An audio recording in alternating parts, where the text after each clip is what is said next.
तिफान फाउंडेशनच्या वतीनं सर्व शेतकरी बांधवांचे हार्दिक स्वागत. आज बघा, महाराष्ट्रातला शेतकरी हवामानाच्या लहरीपणाचा सामना करतोय. कधी दुष्काळ तर कधी अतिवृष्टी.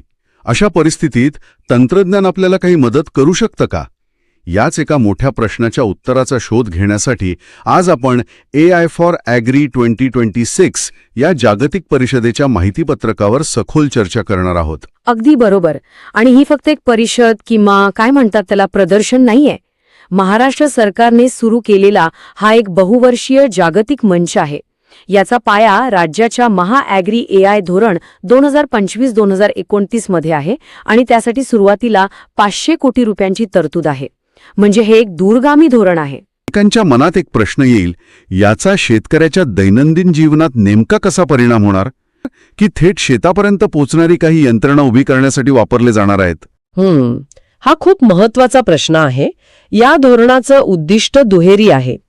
एकीकडे जे स्टार्टअप्स आहेत, जे नवीन तंत्रज्ञान विकसित करतायत, त्यांना प्रोत्साहन देणं, आणि दुसरीकडे हे तंत्रज्ञान शेतकऱ्यांपर्यंत पोहोचवण्यासाठी एक इकोसिस्टम म्हणजे एक परिसंस्था तयार करणं. अच्छा, म्हणजे कसं, काही उदाहरण देऊ शकाल का? हो, नक्कीच. म्हणजे बघा, आपण अशा AI साधनांबद्दल बोलतोय जी सॅटेलाइट इमेज वापरून शेतातील कोणत्या भागाला पाण्याची किंवा खताची गरज आहे हे अचूकपणे सांगू शकतात. किंवा समजा ड्रोनने पिकांचे फोटो काढले तर रोगांचं निदान अगदी सुरुवातीच्या टप्प्यातच होऊ शकतं. बरोबर. यामुळे तर पाण्याची आणि महागड्या कीटकनाशकांची मोठी बचत होईल. अगदी तीच तर मुख्य गोष्ट आहे. हे ऐकून खरंच खूप आशा वाटते. माहितीपत्रकात एक गोष्ट वाचून मला खूपच आश्चर्य आणि आनंद दोन्ही झाला. संयुक्त राष्ट्रांनी 2026 हे वर्ष आंतरराष्ट्रीय महिला शेतकरी वर्ष म्हणून घोषित केलंय आणि योगायोगाने याच परिषदेत महिला शेतकऱ्यांवर विशेष लक्ष दिलं जाणार आहे. हो, पण हा निव्वळ योगायोग नाहीये.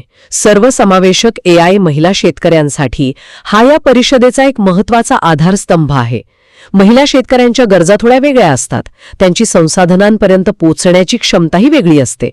त्यामुळे फक्त तंत्रज्ञान बनवून चालणार नाही, तर ते त्यांच्यासाठी सोपं, वापरण्यायोग्य आणि परवडणारं कसं असेल यावर परिषदेत मंथन होईल.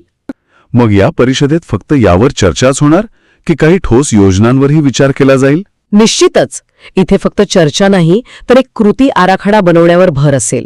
म्हणजे महिला बचत गट, शेतकरी उत्पादक कंपन्या FPOs यांच्यासोबत मिळून तंत्रज्ञान वितरणाचे मॉडेल कसे बनवता येईल यावर विशेष सत्र आहेत. अच्छा, आणि या व्यतिरिक्त गुंतवणुकीच्या आणि नवीन तंत्रज्ञानाच्या आघाडीवर काय अपेक्षित आहे?